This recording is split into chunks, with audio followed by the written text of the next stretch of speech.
Dexter Original Sin Season 1, Episode 2 just came out, and I just finished it, and let me tell you, this is just as good as the first episode.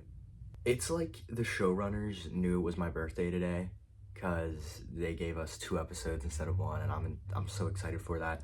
The Episode 3 review will be going up tomorrow. I don't want to post too many videos in one day, because last time I did that, YouTube just completely nuked the views, which that's another problem. I'm going to make a video about that. YouTube is just not being very nice with this. But anyways, let's jump into the review. This one will have spoilers, so everything from here on out, from Episode 2 to Episode 10, will have spoilers. So I just want to start with, Harry has a kid. I wasn't able to talk about this last episode or last review, but yeah, he has a kid. That was the most shocking thing I've seen from Dexter since, I think, the ending of Season 8, honestly.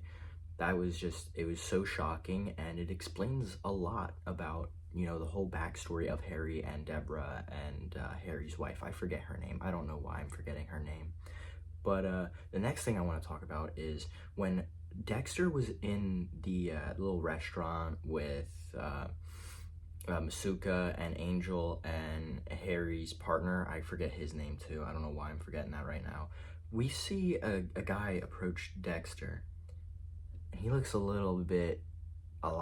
looks a lot like Brian. So I'm just saying, is that Brian? Are we gonna get Brian in this? Because that was the theory, that we're gonna see Brian in the season finale, and that's gonna set up a whole Ice Truck Killer spinoff, which I would absolutely love that. And that would make sense that they would do that. That would just, I want to see that. I'm really excited to see that. Now, I still have the theory that we're gonna see Harry die in the finale, or like within Episode 9 or 8. So anything can really happen right now.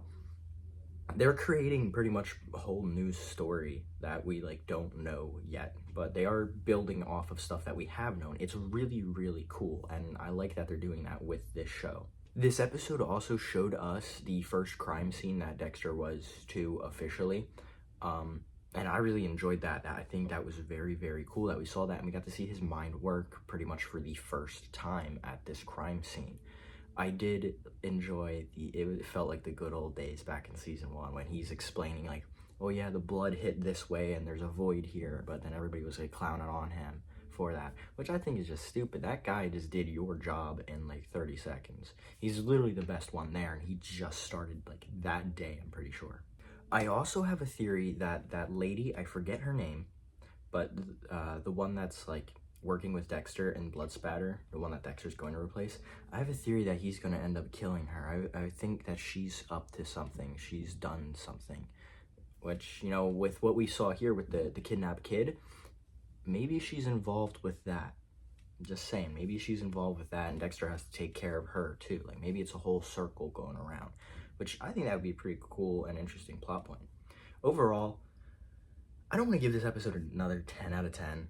Because I gave the first one 10 out of 10, and people could be saying that I'm just, you know, fanboying over it, which I am fanboying over this hard. I love every moment that I'm in this episode. Like, there's nothing that I didn't like. Deborah being, you know, Deborah back at her young age when she found Dexter's earrings, the trophies from his first kill. But other than that, I mean, you know, that was just an annoying thing, but that's how the story was supposed to go. So I was entertained the entire time, and I think I'm going to give this episode another 10 out of 10. There's nothing that held it back, and from what I saw. So that's pretty much it for this review, and I will see all of you tomorrow with the Episode 3 review. I'm excited to get that started, especially because I'm pretty sure we saw Biney in this episode. I'm pretty sure that was him. So we get little hints of him throughout the episodes in this. I'm gonna absolutely freak out.